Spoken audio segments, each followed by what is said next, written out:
یہ ربیع الاول میں جو دن گزرے تو ہمارے پاکستان میں سرکاری سطح پر ایک 10 دن گزارے گی جس کو کہتے ہیں عشرہ رحمت للعالمین. سرکاری سطح پر گزارا گیا اور منایا گیا باقاعدہ 10 روزہ عشرہ رحمت للعالمین. اور مان روڈ پر بڑے بڑے بینر لگے اور صلاۃ والسلام کے بینر. رحمت للعالمین کا عشرہ منایا گیا گورنمنٹ کی سطح پر. حضور کا خالی نام رحمت نہیں ہے, نبی پاک کے اور بھی بڑے نام ہیں. کبھی یہ عشرہ خاتم النبیین تو منائے نا, یہ نہیں منائیں گے کیونکہ اس سے تکلیف قادیانی کو ہوگی. کبھی یہ عشرہ نبی الملحمہ تو منائے نا, ہم منائیں گے جنگوں والے نبی کا عشرہ, اس میں نبی پاک کی جنگیں بیان ہوں گی. کبھی نہیں منائیں گے, کیوں؟ اس سے تکلیف یہود و نصارہ کو ہوگی. حضور نے فرمایا جہاں میں نبی رحمت ہوں, اللہ نے مجھے عالمین کے لیے رحمت بنا کے بھیجا, وہیں پر اللہ تعالیٰ نے مجھے, حضور نے فرمایا مجھے نبی الملحمہ جنگوں والا نبی بنا کر بھیجا. آج کا یہ جمعۃ المبارک کا مختصر سا خطاب جو ہے, نبی پاک صلی اللہ علیہ وسلم کے جو نام اللہ نے قرآن میں بیان کیے اور جو احادیث میں بیان ہوئے, ان ناموں کا ذکر اور ساتھ ان ناموں میں سے ایک نام کی وضاحت, کیونکہ وقت مختصر ہے, حضور کے سارے نام بھی اتنے وقت میں بیان نہیں ہو سکتے اور سارے ناموں کی وضاحت بھی نہیں ہو سکتی. تو آج کے جمعے میں مختصراً رسول پاک صلی اللہ علیہ وسلم کے اسماء مبارک, جس طرح اللہ تعالیٰ کے 99 صفاتی نام ہم قرآن پاک میں پڑھتے ہیں اور حضور پاک صلی اللہ علیہ وسلم کے بھی 99 صفاتی نام ہم قرآن میں پڑھتے ہیں. یہ بعض نام قرآن میں آئے ہیں اور بعض احادیث میں آئے ہیں, لیکن کچھ نام وہ ہیں جو اللہ کے حبیب صلی اللہ علیہ وسلم نے بیان کیے جو کہ پہلی کتابوں میں بیان ہوئے تھے.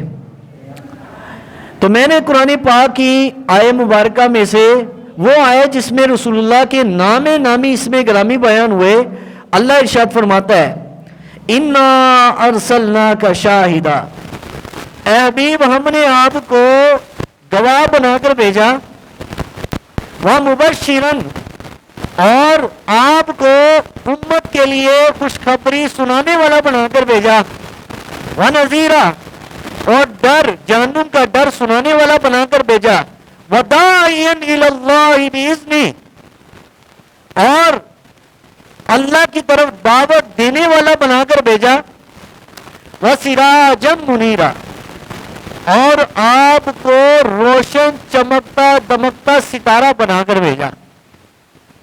یہ اللہ تعالیٰ نے قرآن حکیم میں اپنے نبی کی وہ صفاتی نام بیان فرمائے. اللہ کے پیارے حبیب صلی اللہ علیہ وسلم کے صفاتی ناموں کا تذکرہ یہ قرآن پاک میں آیا. اب آتے ہیں حدیث کی طرف کہ نبی پاک علیہ السلام نے اپنے کون کون سے نام ذکر فرمائے. یہ ہے خصائص کبریٰ کی حدیث, حدیث کی بک ہے حضرت امام سیوطی رحمۃ اللہ تعالی علیہ. انہوں نے بیان کیا کہ رسول اللہ صلی اللہ علیہ وسلم کے صحابی ہیں حضرت مطعم بن جبیر بن مطعم, وہ بیان کرتے ہیں سمعت رسول اللہ صلی اللہ علیہ وسلم, میں نے اللہ کے نبی صلی اللہ علیہ وسلم کی زبان سے خود سنا, یقول, اللہ کے حبیب علیہ السلام نے ارشاد فرمایا انا محمد و انا احمد, فرمایا میرا نام محمد بھی ہے, میرا نام احمد بھی ہے, وَأَنَا الْمَاحِ الَّذِي يَمْحُ اللَّهُ بِهِ الْكُفْرَ, اور میں فرمایا ماہی, میرا نام ماہی بھی ہے. ماہی اس کو کہتے ہیں فرمایا جو جس کے ذریعے اللہ دنیا میں کفر کو ختم کر دے. وَأَنَا الْحَاشِرُ, اور اللہ نے مجھے حاشر بھی بنایا, الَّذِي يَحْشُرُ النَّاسُ عَلَىٰ قَدَمِي, کہ جس کو قیامت والے دن, جس کے پیچھے اللہ سب کو قیامت والے دن جمع کرے گا. وَأَنَا الْعَاقِبُ وَالْعَاقِبُ الَّذِي لَيْسَ بَعْدَهُ النَّبِيُّ, اور میرا نام عاقب بھی ہے, اور عاقب اس کو کہتے ہیں جس کے بعد کوئی بھی نبی نہ ہو. اور دوسرے حدیث میں حضور نے فرمایا والخاتم, میرا نام خاتم بھی ہے کہ مجھ سے اللہ تعالیٰ نے نبوت کے سلسلے کو ختم کر دیا, اب قیامت تک کوئی نبی نہیں آنا. اور دوسری حدیث میں جو صحیح مسلم کے اندر بھی آئی ہے، صحیح حدیث، اللہ کے پیارے حبیب علیہ السلام نے ارشاد فرمایا حضرت ابو موسیٰ اشعری فرماتے ہیں سمی لنا رسول اللہ صلی اللہ علیہ وسلم نفسہ اسماء منہا ما حفظنا ومنہا ما لم نحفظ.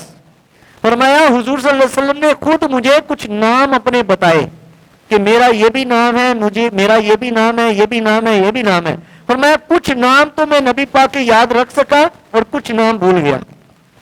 جو یاد رہا وہ یاد رہا اور جو بھول گیا وہ بھول گئے. لیکن فرمایا جو نام مجھے یاد رہے ان ناموں میں سے کون تھا کہ سرکار نے ارشاد فرمایا وَأَنَا محمد، میرا نام محمد ہے. محمد اس کی تعریف کیا ہے؟ الذی یحمد حمدن بعد حمدن کرتن بعد کرتن مرتن بعد مرتن. محمد ایسی ذات کو کہتے ہیں جس کی 100 بار تعریف کی جائے اس کے بعد پھر کی جائے. مرتن بعد مرتن، ہر 100 بار کے بعد پھر اس کی تعریف کی جائے. ایسی ذات جس کی تعریف کبھی ختم نہ ہوتی ہو اس کی ذات کو محمد کہا جاتا ہے. یہ سرکار کی تعریف. آگے فرمایا وَأَنَا أَحْمَدُ وَالْمَخْفِي وَالْحَاشِرُ وَالنَّبِيُّ التَّوْبَةُ وَالنَّبِيُّ الْمَلْحَمَةُ وَالنَّبِيُّ الرَّحْمَةُ. اللہ نے مجھے توبہ والا، توبہ قبول کرنے والا نبی بھی بنایا جس کے ذریعے سے توبہ رب قبول کرتا ہے. قرآن میں آیا نا وَلَوْ أَنَّهُمْ إِذْ ظَلَمُوا جَاءُوكَ فَاسْتَغْفَرُوا اللَّهَ وَاسْتَغْفَرَ لَهُمُ الرَّسُولُ لَوَجَدُوا اللَّهَ تَوَّابًا رَحِيمًا. جب تم اپنی جانوں پر ظلم کر بیٹھو اور گناہ کر بیٹھو اور تمہیں کچھ سمجھ نہ آ رہی ہو کہ اب میں اللہ کی بارگاہ میں کس منہ سے جاؤں، تو کیا اللہ فرماتا ہے جاؤکا، اے حبیب وہ تیری بارگاہ میں آ جائیں، فاستغفر اللہ اور پھر رب سے توبہ کریں، واستغفر لهم الرسول اور اس کے لیے اللہ کے رسول بھی توبہ کریں، لوجد اللہ توابا رحیما تو اللہ کو ضرور توبہ قبول کرنے والا پائیں گے.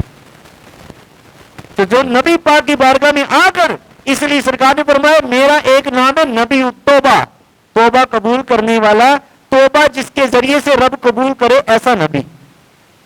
آگے ارشاد فرمایا والنبی الملحمہ، میں ایسا نبی بھی ہوں جو کہ جنگوں والا نبی. اچھا اور نام تو ہم نے سارے سنے. ابھی گزشتہ دنوں یہ ربیع الاول میں جو دن گزرے تو ہمارے پاکستان میں سرکاری سطح پر ایک 10 دن گزارے گی جس کو کہتے عشرہ رحمت للعالمین. سرکاری سطح پر گزارا گیا اور منایا گیا باقاعدہ 10 روزہ عشرہ رحمت للعالمین. اور مان روڈ پر بڑے بڑے بینر لگے اور صلاۃ و سلام کے بینر، رحمت للعالمین کا عشرہ منایا گیا گورنمنٹ کی سطح پر. حضور کا خالی نام رحمت نہیں ہے، نبی پاک کے اور بھی بڑے نام ہیں. کبھی یہ عشرہ خاتم النبیین تو منائے نا، یہ نہیں منائیں گے کیونکہ اس سے تکلیف قادیانی کو ہوگی. کبھی یہ عشرہ نبی الملحمہ تو منائے نا، ہم منائیں گے جنگوں والے نبی کا عشرہ، اس میں نبی پاک کی جنگیں بیان ہوں گی. کبھی نہیں منائیں گے، کیوں؟ اس سے تکلیف یہود و نصارہ کو ہوگی. حضور نے فرمایا جہاں میں نبی رحمت ہوں، اللہ نے مجھے عالمین کے لیے رحمت بنا کے بھیجا، وہیں پر اللہ تعالیٰ نے مجھے، حضور نے فرمایا مجھے نبی الملحمہ، جنگوں والا نبی بنا کر بھیجا. سرکار کا ایک نام بھی ہے جنگوں والے نبی.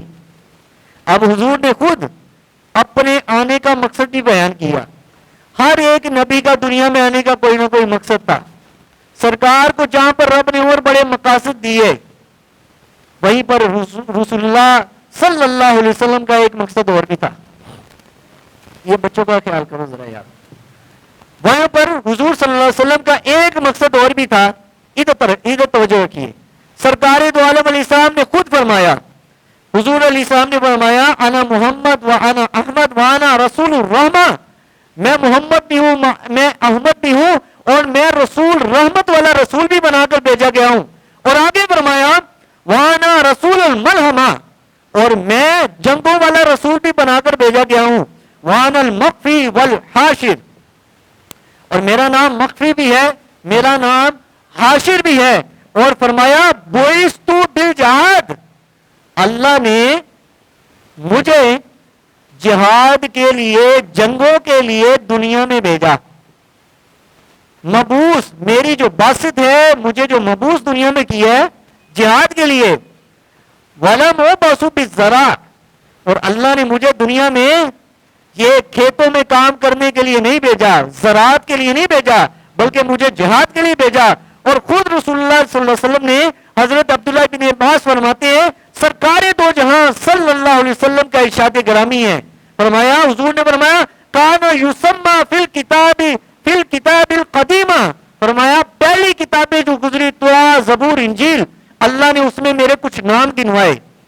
حضور نے خود بیان کیا, فرمایا وَأَنَا محمد وَأَنَا احمد والماہی والمکی والنبی الملاحم, فرمایا پہلی کتابوں میں میرے کچھ نام تھے, ان ناموں میں احمد بھی ہے, محمد بھی ہے, حاشر بھی ہے. اور فرمایا اس میں ایک نام آیا, فرمایا الداحوق الکتاب یرکب البعیر ویلبس الشملہ ویتجزع بالکسرہ والسیف علی عاتقہ. یہ عربی میں رسول اللہ کے الفاظ سنا رہا ہوں آپ کو. حضور نے فرمایا جو پہلی کتابوں میں میرا حلیہ بیان کیا تو وہ یہ کہ وہ جو آخری نبی آئیں گے وہ جہاد کریں گے, اور اس کے لیے اونٹنی پر سوار ہوں گے, اور ان کے سر پر امامہ ہوگا, ان کے امامے کے پیچھے شملہ ہوگا, اور ان کے کندھے پر تلوار لٹکتی ہوگی. کبھی آپ نے سرکاری سطح پر یہ روایت, آپ ان کو کہیں جناب یہ ذرا روایت تو سنائیں, کبھی نہیں سنائیں گے, کیونکہ اس سے یہود و نصارہ ناراض ہوں گے. وہ کہیں گے نبی پاک کی رحمت بیان کرو, اس سے کافروں کو کچھ نہیں ہوگا. لیکن کافروں کو اس سے بڑا کچھ ہوگا جب تم نبی پاک کی غزوات بیان کرو گے. حضور کے غزوات کہاں بیان ہوتے ہیں؟ ہمارے تعلیمی نصاب میں غزوات نہیں ہیں جیسے ہونے چاہیے. اب رسول اللہ صلی اللہ علیہ وسلم نے ٹوٹل اپنے 10 سال گزارے مدینے میں. کتنے سال بھائی؟ ٹائم تھوڑا رسول اللہ کی غزوات کا مختصر تعارف آپ کو بتانا ہے. کتنے سال گزارے مدینے میں؟ 10 سال گزارے. اور حضرت انس فرماتے ہیں میں 10 سال سرکار کی خدمت کی ہے. 10 سال بچہ تھا جب میں آیا, اور جب بڑا ہو گیا تو حضور دنیا سے وصال فرما چکے. اتنا عرصہ نبی پاک کی خدمت کی, کبھی سرکار نے یہ بھی نہیں کہا بھائی یہ کام کیوں کیا.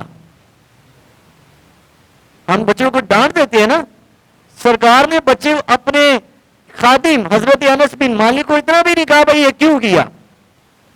ایک وجہ یہ بھی تھی کہ حضرت انس نے کبھی شکایت کا موقع ہی نہیں دیا سرکار کو, لیکن دوسری طرف یہ کہ سرکار بڑے شفقت کرنے والے, بڑی رحمت کرنے والے تھے. اور حضرت عائشہ فرماتی ہے کہ میں نے کبھی بھی نبی پاک کو نہیں دیکھا کہ سرکار دو عالم علیہ السلام غصے میں آئے ہو. لیکن فرمایا جب اللہ کے حکم دین کے خلاف بغاوت ہوتی, سرکار کے چہرے کا رنگ بدل جاتا, اور حضور کے ماتھے میں یہاں رگ تھی ایک, جو غصے اور جلال کے ٹائم وہ رگ ظاہر ہو جاتی تھی. اب سمجھ آ گیا؟ رحمت کا معنی یہ ہے کہ تیری ذات کو کوئی کچھ کہے تو کچھ نہ کہہ تو اس کو, تو معاف کر دے. لیکن جب دین کی بات آئے نا, پھر حکم یہی ہے کہ نبی پاک صلی اللہ علیہ وسلم کا جو انداز ہے وہ کاندھے پہ تلوار لٹکایا کرتے تھے. اب آئیے جی, سرکار نے 10 سال مدینے میں گزارے, اور جنگوں کی ٹوٹل تعداد ہے 28, جس میں نبی پاک خود تشریف لے کے گئے. اب یہاں پر میں ان لوگوں سے, ان بھائیوں سے اپنی گزارش کروں گا, یہ آج کل یہ تبلیغی جماعت کا اجتماع بھی شروع ہے نا, رائیونڈ والوں کا, لیکن ایک میں ان سے شکوہ کروں گا. لان تان میرا طریقہ نہیں ہے, لیکن ایک شکوہ ضرور کروں گا, اور آپ کو بھی یہ مسئلہ سمجھانا چاہتا ہوں. یہ بھی ہو, یہ ہمارے اہل سنت میں جو تبلیغ کرنے والی ایک جماعت ہے, وہ بھی, ان دونوں سے میری یہی گزارش ہے کہ جناب رسول اللہ علیہ السلام نے جو سفر کیے نا, وہ ان کو لیتے کہ جی ایک کہتا جی سرکار اتنے قافلوں میں تشریف لے کے گئے, تبلیغی قافلے. دوسرے کہتے ہیں اتنی باری نبی پاک نے تبلیغ کے لیے تشریف لے کے گئے. اور پاگلو, سرکار نے جتنے بھی سفر کیے یہ نبی پاک کے جہادی سفر تھے. ان میں سے ایک دکھا دو کہ تبلیغی سفر سرکار نے کیا ہو، کوئی نہیں تھا۔ 28 باری نبی پاک خود جو تشریف لے کے گئے یہ نبی پاک کے جہادی سفر تھے، اس میں نبی پاک جہاد کی غرض سے گئے نہ کہ تبلیغ کی غرض سے۔ تبلیغ کی غرض سے گئے تو طائف گئے تھے، جہاں پر انہوں نے کفار نے حضور علیہ السلام کے ساتھ جو معاملہ کیا وہ آپ کو معلوم ہے کہ طائف والوں نے حضور پر کتنی تکالیف حضور نے اٹھائی وہاں پر۔ وہ تو خیر واقعہ بیان کرنے والا بھی نہیں ہے، اتنی تکالیف حضور کو سامنا ہوا۔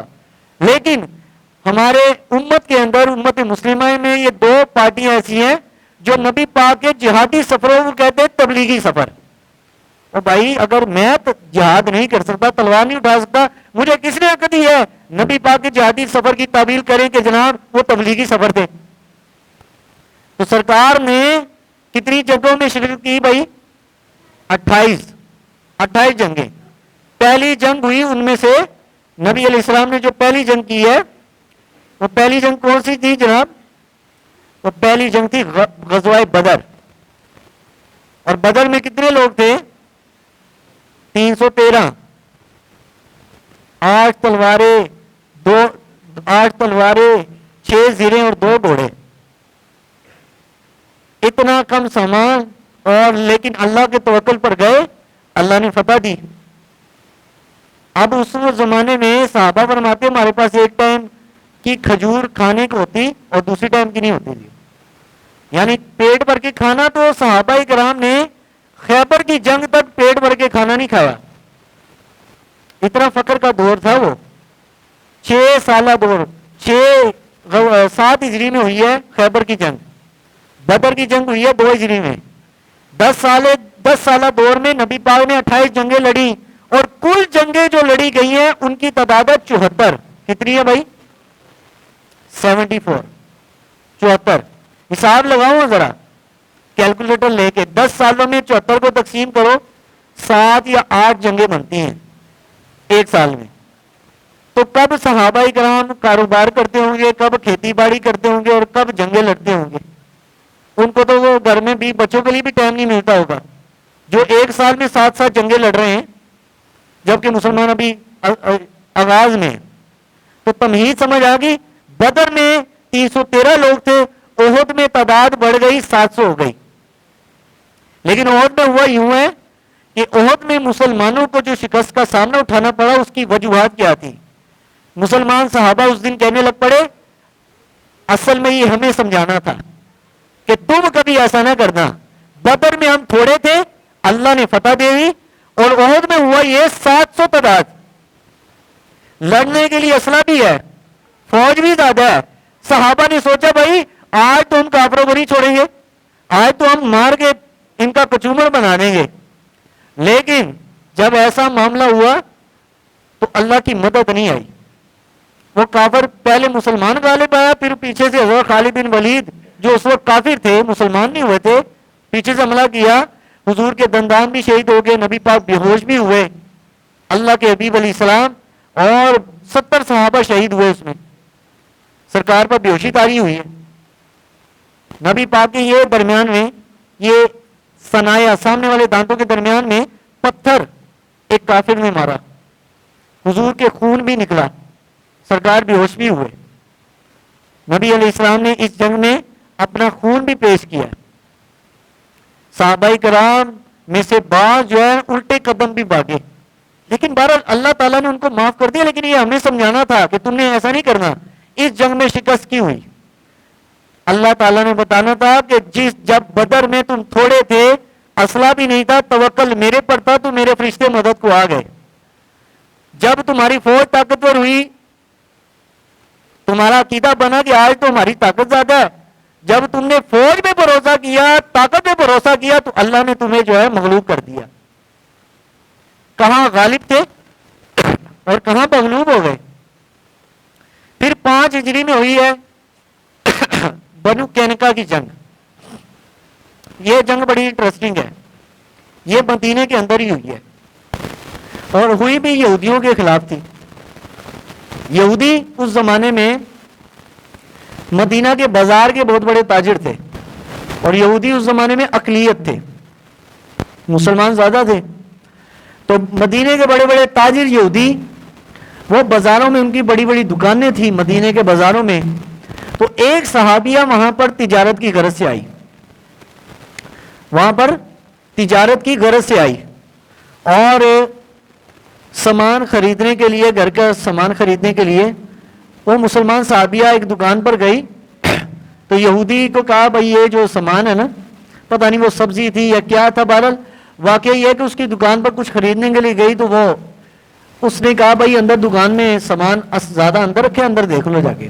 اس نے کہا نہیں، ہمارے نبی نے تنہائی میں کسی مرد کے ساتھ جانے سے منع کیا، یہ باہری جو سامان ہے وہ مجھے دکھا دو۔ تو ہوا یوں ہے کہ وہ صحابیہ نہیں گئی تو اس یہودی نے اس صحابیہ کے چہرے سے جو ہے نا چادر کھینچ لی، اور 2-3 یہودی آگے وہ بھی آ گئے اور اس عورت کو اس کی عزت کے اوپر ہاتھ ڈالنا شروع کیا۔ اس نے جب چیخی وہ عورت صحابیہ تو مدینے کے بازار میں جو مسلمان تھے وہ بھاگتے ہوئے اس کی مدد کے لیے آئے، بھاگتے ہوئے جب آئے تو مدینہ المنورہ کے اندر اس صحابی کو بھی مارا یہودیوں نے، سب نے مل گئے اور اس صحابیہ اور صحابی کو تو شہید کر دیا، لیکن جو عورت صحابیہ تھی اس کو زد و کوب کیا۔ یہ خبر جو رسول پاک صلی اللہ علیہ وسلم تک گئی، اللہ کے حبیب علیہ الصلوۃ والسلام کے چہرے کا رنگ جو ہے بالکل سرخ ہو گیا جلال کی وجہ سے۔ حضور نے یہودیوں کو پیغام دیا بھائی وہ بندہ ہمیں دو جس نے ہمارے مسلمان کو شہید کیا ہے اور ہماری مسلمان بیٹی کی عزت پر ہاتھ ڈالا ہے۔ آج 57 اسلامی ممالک ہوں اور عافیہ صدیقی نہ چھوٹے تو سوال تو بنتا ہے نا۔ سعودی عرب کے جناب جو پورے دنیا میں تیل کا ایک بادشاہ ملک کہلاتا ہے، جناب ڈالر امریکہ میں جمع کرائیں، اپنی اثاثے سارے امریکہ میں جمع کرا رہے ہیں اور ان کا مالی معاشی لحاظ سے ان کا ساتھ دے رہے ہیں، تو سوال تو اٹھتا ہے نا کہ جب اہل حرم کے ہی جو پیر ہیں خود ان کے ساتھ مل گئے، تو حضور صلی اللہ علیہ وسلم نے اس ایک صحابیہ کی وجہ سے سرکار دو عالم علیہ السلام نے کفار کو للکارا، یہودیوں کو للکارا، جب وہ نہیں مانے حضور نے ایک عورت، ایک بیٹی کی عزت کے تحفظ کے لیے اپنی ساری فوج کو یہودیوں کے خلاف تیار کر دیا۔ اور اس وقت کے یہودی وہ کینکا کے علاقہ تھا، وہاں پر رہا کرتے تھے، اسی لیے یہ باقاعدہ سیرت نگاروں نے پورا چیپٹر باندھا ہے غزوہ بنو کینکا۔ آپ گوگل پہ بھی جا کے اگر لکھیں گے نا تو پوری وضاحت آپ کو مل جائے گی۔ تو وہ سارا علاقہ نبی علیہ السلام نے اس کو چاروں طرف سے گھیر لیا، 15 دن کا محاصرہ کیا، حتیٰ کہ یہودیوں کو وہ مدینہ منورہ وہاں سے چھوڑنا پڑا اور وہ یہودی جا کے خیبر میں جا کے رہے۔ وہ یہودی پھر خیبر کی جنگ ہوئی، خیبر سے پھر نبی صلی اللہ علیہ وسلم نے ان کو وہاں سے نکال دیا، خیبر سے بھی۔ فرمایا یہ وہ لوگ ہیں کہ جنہوں نے مدینہ میں ہماری مسلمان بیٹی کی عزت پر ہاتھ ڈالا تھا، اور ایک مسلمان بیٹی تھی، پوری ریاست کی فورسز کو رسول اللہ نے یہودیوں کے خلاف کھڑا کر دیا۔ آج مسلمانوں کی عافیہ صدیقی 88 سال کی قید سن کر بھی امریکہ کے جیل میں ہے۔ تو بھائی یہ وقت لوگوں کو یہ بتانے کا نہیں ہے کہ حضور رحمت اللہ عالمین تھے، یہ سب کو پتا ہے، یہ تو جانور بھی جانتے سرکار رحمت اللہ عالمین بن کر آئے، لیکن یہ زمانہ کافروں کو بتانے کا ہے کہ حضور جہاں پر رحمت اللہ عالمین ہے وہاں پر نبی پاک نبی الملاحم، رسول الملاحم، جنگوں والے رسول بھی ہیں، اور ہمارے نبی نے 28 جنگیں خود لڑی ہیں۔ تو بہرحال یہ ہے بنو کینکا کی جنگ جو ایک بیٹی کی عزت کی وجہ سے ہوئی۔ آج ہمیں مسلمانوں کو یہ سمجھانا پڑتا ہے کہ بھائی سرکار نے خود فرمایا کہ ابعثوا بعثت بالجہاد، اللہ نے مجھے جہاد کے لیے مبعوث کیا، ولم ابعث، بلکہ مجھے اللہ تعالیٰ نے زراعت کے لیے مبعوث نہیں کیا، مجھے تو جہاد کے لیے مبعوث کیا گیا۔ تو نبی پاک کے تشریف آوری کا مقصد یہی تھا۔ تو کوشش کریں اپنے بچوں کو نبی پاک کی سیرت پڑھائیں۔